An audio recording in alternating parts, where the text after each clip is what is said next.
I would like to apologize to Ms. Patterson.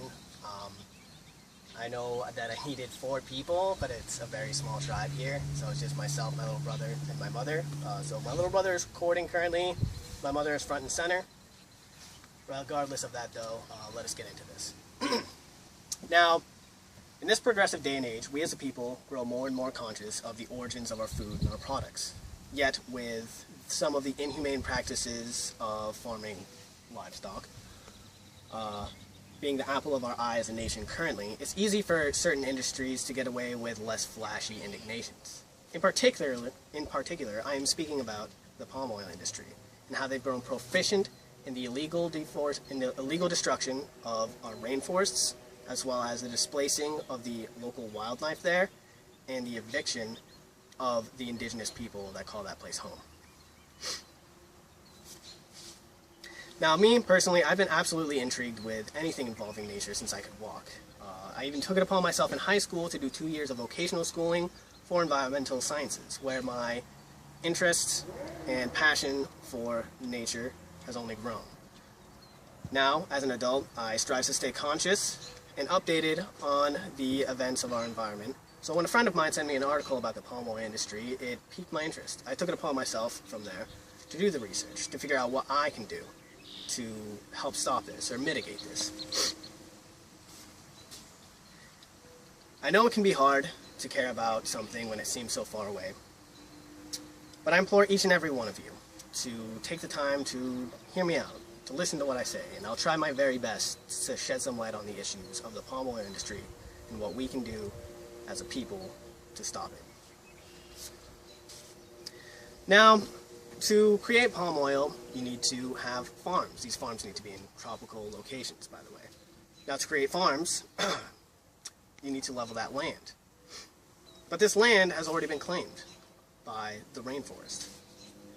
Now, cocoa, soy, and imported beefs are also contributors to illegal rainforest deforestation. I'm not gonna try to say that that doesn't exist. However, the palm oil industry is currently at the forefront of illegal rainforest deforestation. Palm oil is originally indigenous to South America and West Africa, where it was introduced recently to Southeast Asia, specifically Malaysia and Indonesia, where it became a huge issue. In fact, according to the WWF, the World Wildlife Foundation, between Malaysia and Indonesia alone, 300 football fields per hour are decimated for palm oil expansion.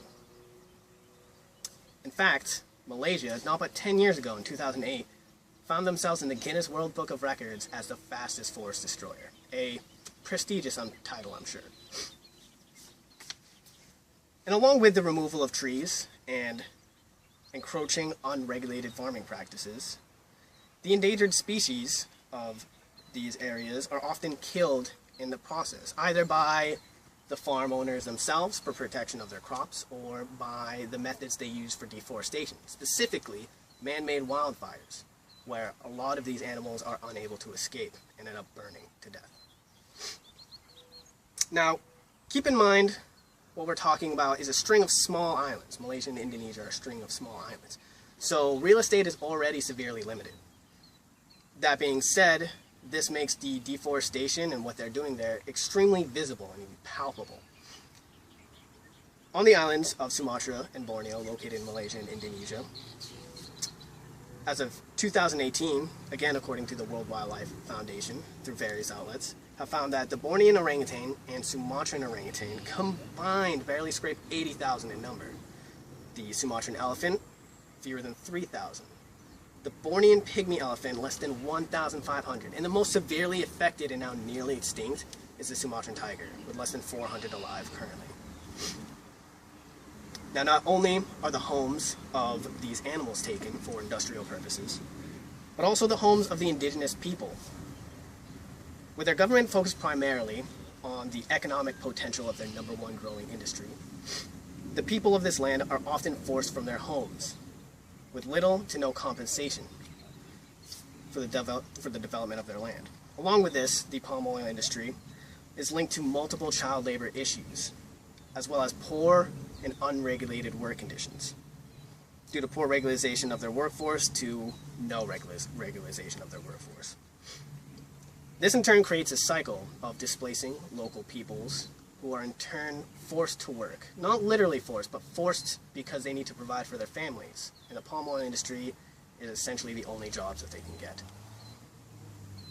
Now this snowball effect, to create an image in your mind, can be likened to, let's say, the White Walkers of Game of Thrones. Like, hear me out, I'm not saying they're killing millions of people, but the White Walkers, as they proceed, they decimate and destroy, and in turn create a larger force, more soldiers, more decimate, more soldiers for them. Now the palm oil industry, with the more land that they take away, the more people they displace, get a larger workforce because those people are not working for them. However, there is a way for us to help mitigate this, or at least stifle profits until the industry is forced to look outward for change and regulation. Luckily, in this day and age, research, studies, documentaries, and various news outlets are all around us. So with a proactive approach, even the shadiest of practices can be brought to light.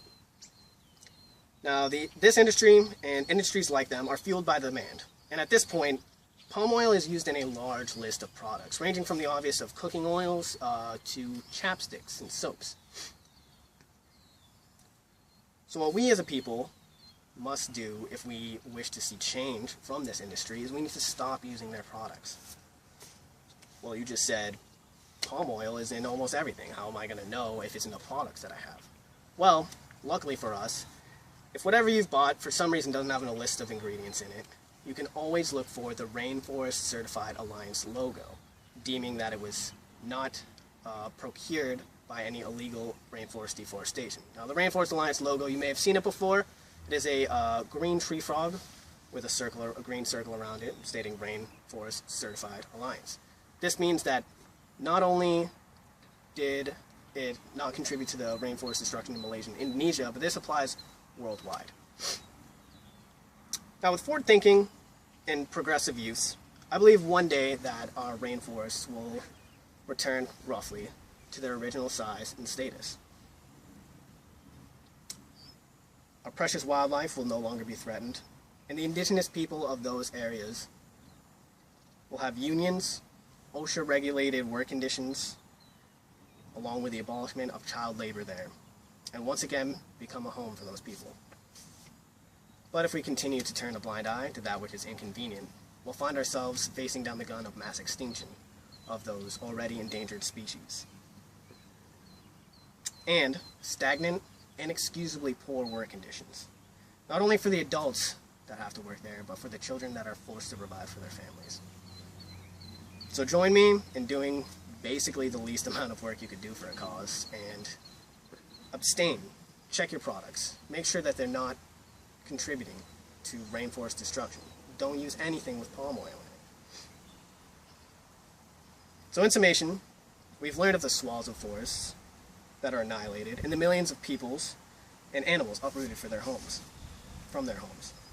Yet, we've also learned through scrutinous consumerism, we as a people can stifle demand and slowly, and slow the deforestation process until that industry is forced to change for the better. Now, I've been doing my best to stay conscious about where my products come from, but I've even taken it upon myself to take a pledge to abstain from any and all products that contain palm oil. And for more information on how to do that yourselves, I implore you to go to angelsforelephants.org, where you will find a list, or a complete list, of products with palm oil in it, as well as links to multiple pledges that you yourself can take to abstain and make a difference. Now, I will leave you with a quote from Chris Macer. What we are doing to our forests is but merely a mirror reflection of what we are doing to ourselves and to one another.